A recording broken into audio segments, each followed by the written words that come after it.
নমস্কার বন্ধুরা, আমি পিঙ্কি শিকাগো থেকে চলে এসেছি আপনাদের জন্য একটা ছোট্ট ভিডিও নিয়ে। শিকাগোতে এখন জমিয়ে ঠান্ডা পড়েছে, প্রায় -10, কখনো -15 চলছে। তার সাথে চলছে ছুটির মরশুমও। তো লাস্ট মান্থে 27 তারিখে ছিল থ্যাঙ্কস গিভিং উইক, আর থ্যাঙ্কস গিভিং মানেই স্কুল অফিস সমস্ত কিছুই ছুটি।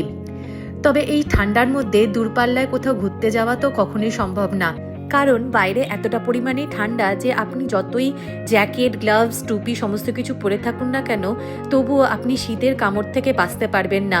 যেই পোর্শন শরীরের খোলা থাকবে সেই পোর্শন অবশ হয়ে আসে, জানেন। সেই জন্যই আপনি যদি কোথাও ঘুরতেও যান, এরকম মিউজিয়ামের মতোই কোনো জায়গা বেছে নিতে হবে ঘোরার জন্য। আর তার জন্যই আমরা বেরিয়ে পড়েছিলাম শিকাগো ডাউনটাউনের উদ্দেশ্যে। এর আগে অনেকবারই আমরা শিকাগো শহরে গিয়েছিলাম আর আপনাদেরও নিয়ে গেছিলাম, আর তার সাথে দেখিয়েছিলাম শিকাগো শহরের Adler museum, field museum, Lincoln park zoo, আরও অনেক কিছু। এবারও আমরা বেরিয়ে পড়েছিলাম আরেকটাই মিউজিয়ামে, কিন্তু এবারে হচ্ছে মাছের মিউজিয়াম। হ্যাঁ, এবারে গেছিলাম একটা অ্যাকোরিয়াম দেখতে, শেড অ্যাকোরিয়ামে।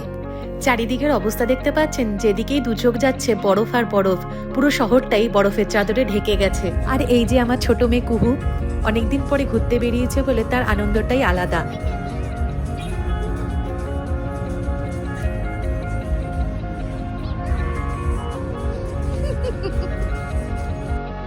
প্রায় আমরা চলে এসেছি শিকাগো ডাউনটাউনের কাছাকাছি। আমাদের বাড়ি থেকে ডাউনটাউনের দূরত্ব প্রায় 1 ঘন্টার মতো। তবে এখানে আসার সবচেয়ে বড় সমস্যা হচ্ছে পার্কিংয়ের। যেখানে সেখানে তো আপনি পার্কিং করতে পারবেন না, সেই জন্য আগের থেকেই পার্কিং বুক করে আসতে হয়। আর এক একটা পার্কিংয়ে এক এক রকমের চার্জ নেওয়া হয়। মিউজিয়ামের সবচেয়ে কাছে যদি পার্কিং পান তাহলে সেটার রেট সবচেয়ে বেশি হয়, আর একটু দূরে হলে তার রেট একটু কম হয়। আর এটাই হলো সবচেয়ে বড় সমস্যা, সমস্ত মিউজিয়ামে নিজস্ব কোনো পার্কিং থাকে না। তাই এরকম পার্কিংয়ের মধ্যে গাড়ি রেখে আপনাকে 10 থেকে 15 মিনিট তো হাঁটতেই হবে মিউজিয়াম পর্যন্ত যাওয়ার জন্য। আর এত ঠান্ডাতে 15 মিনিট হাঁটা মানে খুবই সমস্যার ব্যাপার, কিন্তু কোনো উপায়ও নেই। ঘুরতে যেতে হলে এইটুকুনি তো করতেই হবে, সেই জন্য সমস্ত রকমের ব্যবস্থা করে বেরোনোই সবচেয়ে ভালো। চলুন, আমরা পার্কিং পেয়েও গেছি, গাড়ি রাখা হয়ে গেছে। এবার আমাদের বেরিয়ে 10 মিনিটের মতো হাঁটতে হবে, তারপরে আমরা মিউজিয়াম পৌঁছাবো। যেদিনকে আমরা বেরিয়েছিলাম সেদিনকে প্রায় -8 থেকে 10 মতো টেম্পারেচার ছিল। দেখতে পাচ্ছেন চারিদিকের অবস্থা, আর সাথে আমাদেরও অবস্থা দেখুন। আর আমাকে তো দেখতে পুরো এস্কিমোদের মতনই লাগছিল।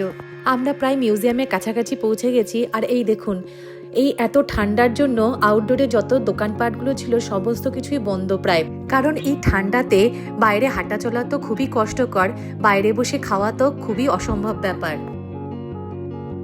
আমাদের টিকিট আগের থেকে কাটা ছিল। এবার আমরা মিউজিয়ামের ভেতরে ঢুকে গেছি। এতক্ষণ বাদে একটু আরাম পেলাম। মিউজিয়ামের ভেতরে লকারের সিস্টেম আছে, সেই জন্য আমরা $8 দিয়ে একটা লকার বুক করে সমস্ত বড় বড় জ্যাকেটগুলোকে ওর ভেতরেই রেখে দিয়েছিলাম। মিউজিয়ামে করিডোর পাস করার পরে অ্যাকোরিয়ামে যখন আমরা ঢুকলাম, তখন আমার ছোট মেয়ে কুহুর রিয়াকশন কিন্তু অন্যরকমই ছিল। চোখের সামনে এতগুলো মাছ দেখে সে অবাকই হয়ে গিয়েছিল।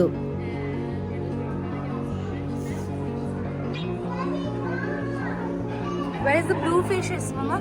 Yeah.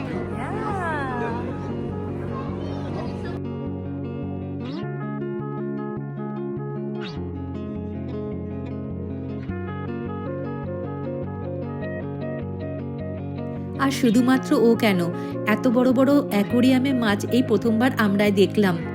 এই মাছটাকে দেখুন, কি বিশাল বড় মাছ। আমরা তো দেখে প্রায় সারপ্রাইজ হয়ে গেছিলাম যে এত বড় মাছও হতে পারে।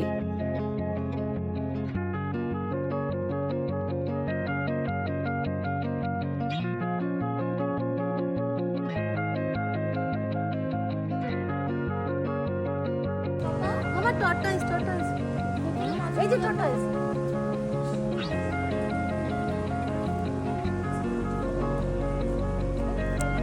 Oh my God. Mama, it's a big fish.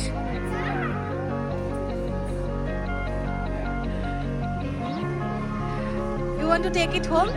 Oh.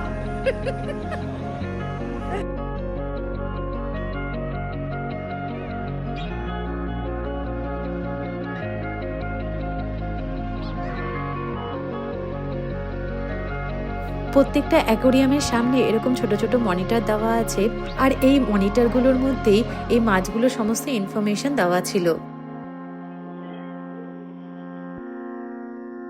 এখানে এই মাছগুলো দেখুন কিভাবে এক জায়গায় জমাট বেঁধে আছে। আর এখানে শুধু আমরা মাছই না, তার পাশাপাশি বুনো হাঁস, পেঙ্গুইন এগুলো আমরা দেখতে পেয়েছিলাম। বড় অ্যাকোরিয়ামগুলো দেখুন কি সুন্দর, ছোট ছোট রঙিন মাছগুলো এর মধ্যে ছাড়া রয়েছে। আবার এই অ্যাকোরিয়ামগুলো লাগোয়া দুটো টেলিস্কোপের মতো ছিল, যার মাধ্যমে অ্যাকোরিয়ামের ভেতরটা ডাইরেক্ট দেখা যাচ্ছিল।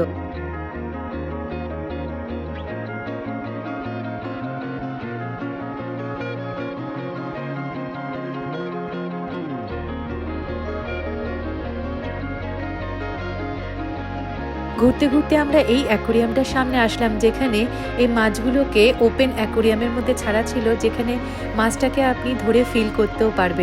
পিহুকে বাদ দিয়ে সবার জামা স্লিভসই বড় ছিল, সেজন্য আমরা আর টাচ করলাম না, পিহু টাচ করে দেখলো।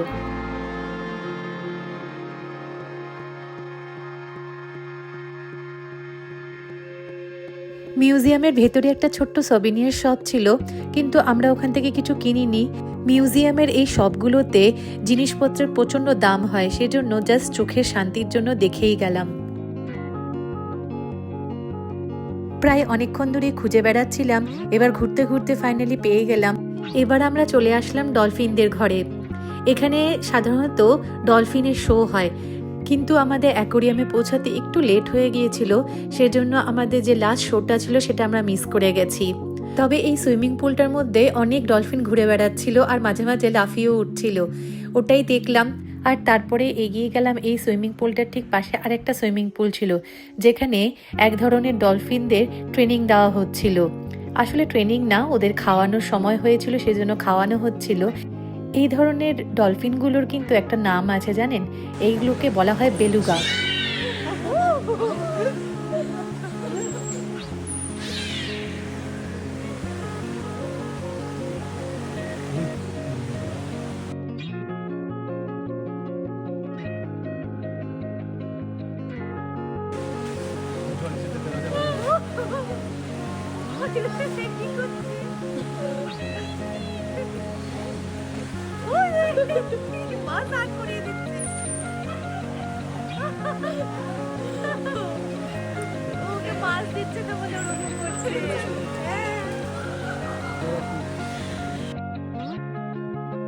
বেশ অনেকক্ষণ বাদে কিন্তু একটা ভালো জিনিস দেখতে পারলাম। এই জায়গাটাতে না আসলে হয়তো এই মজাদার জিনিসগুলো মিস করে যেতাম। তবে দুঃখের বিষয় ছিল এটাই যে আর 15 মিনিট আমাদের হাতে ছিল। আজকের দিনটাতেই 5টার সময় অ্যাকোরিয়ামটা বন্ধ হয়ে যাবে, সেজন্য 15 মিনিটের মধ্যে ঝটপট আমরা চলে গেলাম পেঙ্গুইন দেখতে। আর এই ডলফিন দেখতে যাওয়ার পথে কিছু জেলিফিশও আমাদের চোখে পড়ল।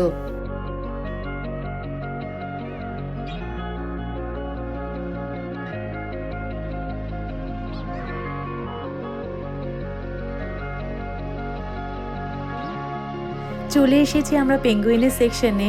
তবে খুব একটা বড় জায়গা জুড়ে পেঙ্গুইনদের রাখা নেই। তবে এর আগে লিংকন জুয়ের যে ভিডিওটা আমি দিয়েছিলাম, সেখানে আপনারা দেখতে পাবেন বেশ অনেকটা জায়গা জুড়ে এই পেঙ্গুইনদের সংরক্ষণ করা হয়েছে। চলে এসেছি আমরা অ্যাকোরিয়ামে একদম শেষ প্রান্তে।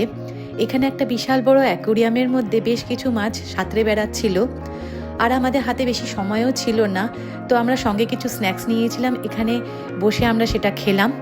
তো আমাদের হাতেও বেশি সময় ছিল না, আর 5 মিনিটের মধ্যেই এই অ্যাকোরিয়ামটা বন্ধ হয়ে যাবে। আর এখানে সিকিউরিটি গার্ডরাও ভিজিটার্সদের তাড়া দিচ্ছিল, আর 5 মিনিটের মধ্যেই অ্যাকোরিয়ামটা বন্ধ হয়ে যাবে বলে। তাই এখান থেকে আমরা একদম বাইরের দিকে যাওয়া শুরু করলাম। হাতে একটু সময় নিয়ে আমরা এগিয়ে চললাম বাইরের দিকে, কারণ বেরোনোর আগে একটা বিশাল বড় কাজ আছে। সেই লকার থেকে সেই মোটা মোটা জ্যাকেটগুলো আবার বের করে গায়ের মধ্যে চাপিয়ে নিয়ে পুরো ঢেকে নিয়ে আবারও সেই পার্কিং পর্যন্ত হেঁটে হেঁটে যেতে হবে আমাদের। তো চলুন, খুবই সুন্দর একটা সন্ধ্যা কাটলো আমাদের। আমি ভিডিওটা তাহলে এখানেই শেষ করছি। আবার ফিরে আসবো আর একটা সম্পূর্ণ নতুন ভিডিও নিয়ে। ভিডিওটা আমার ভালো লেগে থাকলে অবশ্যই লাইক, কমেন্ট আর শেয়ার করবেন। আর আমার ভিডিওটা কেমন লাগলো সেটা অবশ্যই আমাকে কমেন্টে জানাবেন। আমার পরিবারের সকলকে ক্রিসমাসের আর নতুন বছরের আগাম শুভেচ্ছা জানাই। ততক্ষণে সবাই ভালো থাকবেন আর সুস্থ থাকবেন। সকলকে বাই আর টাটা।